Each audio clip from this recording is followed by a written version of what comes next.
Willkommen in Berlin. Do you know what that means? At a wild guess.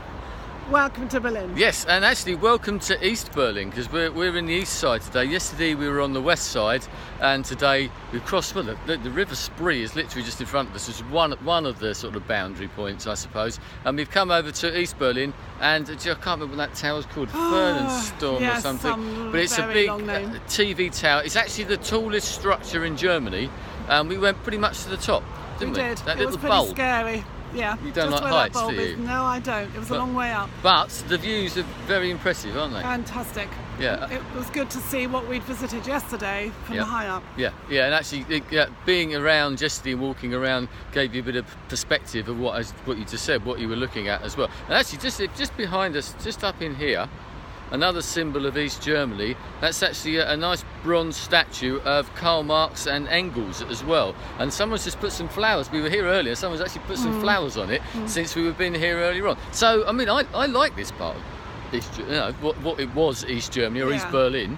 What do you reckon? Very leafy again. But yeah, very incredibly leafy. I mean, if you can see the trees beautiful. around here, it's actually stunning, the colours. We've obviously picked it right. It was bright blue skies again earlier on. But when we were up in the little bulb up there, you can see the bulb is where the viewing platform is. And as I said to Julie earlier, if you ever build a tall structure, put an observation deck in and you'll get your money back, because it's very popular. But looking down on the East German side, different, isn't it? Yeah, that was the grey I talked about yesterday. That's exactly how you imagine it. Yeah, big tower blocks, close living and close proximity living, and wide and grey boulevards and everything like that. But I mean, and you can't see the join in lots of ways here, but that certainly brought it home just around here, which is Alexanderplatz, which is just pretty much where the tower is, where we came in on the U-Bahn earlier on. We did. Yes. And so what have we done since? We've been here, we had a wander around. We just had something to eat, but we went to the museum, Pergamon Museum.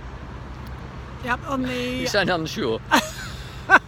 We've done a lot of museum this morning. Yeah. There's an island called the Museum Island. Yeah. There are 5 museums which was in the east, wasn't it? Yes, it was. When you were wondering how they didn't become looted by the Russians or whoever at some time. But thankfully they weren't, because in that particular museum it's a lot of sort of ancient Assyrian, Babylonian history, that type of thing, from what is now modern day Iraq and Syria and Jordan and all those sort of areas.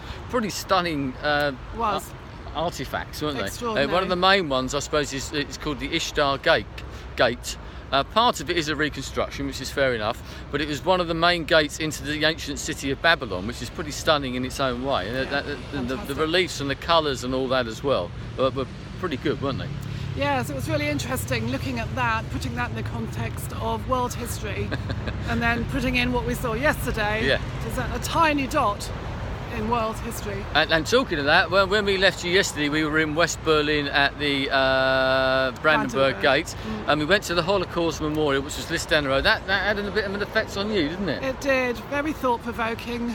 It's just a load. It sounds awful, but it's just a load of stones, really, isn't it? It is just a load of stones of varying sizes, of varying heights, should I say, and undulating. Very, very strangely done, but it gets to you a little bit, doesn't it? It does.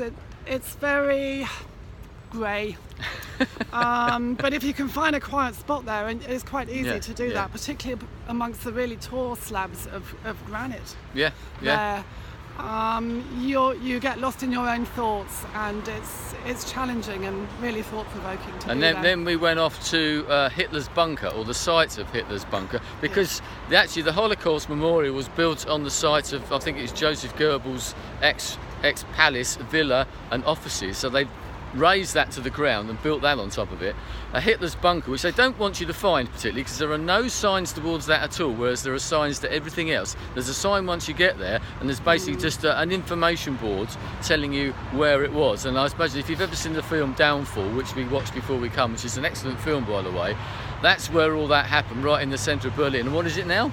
A car park. It's a car park in a residential area, little leafy area, and really there's no indication. And I almost felt guilty going there, and I felt quite strange. I thought, I don't want to spend too much time here because they felt almost guilty, sort of going and not revelling in it, but just going to see. But it's a huge part of history, isn't it? It is, and there was something about it, despite the fact that it's just a car park. Just standing there still gave you goosebumps. It's quite eerie. And then we went to a place called the Topography of Terror. Yes, a really light-hearted holiday. Yeah, we had a light-hearted afternoon. Built on the site of the old SS and Gestapo headquarters, once again, which was razed to the ground. Partly it was bombed by the Allies in the late part of the war, but they built this amazing museum in there. Once again, you could spend a lot of time in there, but that brought that whole thing to you. How Hitler rose to power, how they managed to hoodwink the public, if you want to put it that way, and then obviously what they did with the Jews and the Romanis and all the other people that they didn't like, basically, whether you were handicapped, intellectually challenged or whatever, or rose up in any particular way against the state as it was, you were put in concentration camps, potentially tortured in some of the places that were there still underground, but yeah, that was quite a sobering experience actually. But right next to quite a long section of the Berlin Wall. Yes. So once again we were crisscrossing between East and Berlin and West Berlin. We will talk about the wall a bit more tomorrow because we are going to go to that, aren't we? We are. Tomorrow we're going to see an exhibition about the wall and see some of the street art as well. But yesterday in all was a thought-provoking, challenging day, wasn't it? We had some long conversations in the bar last night. So, we really did. And having someone to talk about it too. And I think we both woke up in the night, sort of this stuff going through our head. Quite mind-blowing in its own way. And I think Berlin, unfortunately, is rather defined by its wartime activities. But hopefully that's going to change. But maybe we'll talk about that. Anyway, we're going to head off. I think we're heading back towards the Brandenburg Gate, aren't we? Because it's a nice big long road, Unter den Linden. And I think we're going to walk down German's that way. amazing these days. Well, it's the surname. It's sort of Germanic, isn't it? Anyway, auf Wiedersehen. Auf Wiedersehen.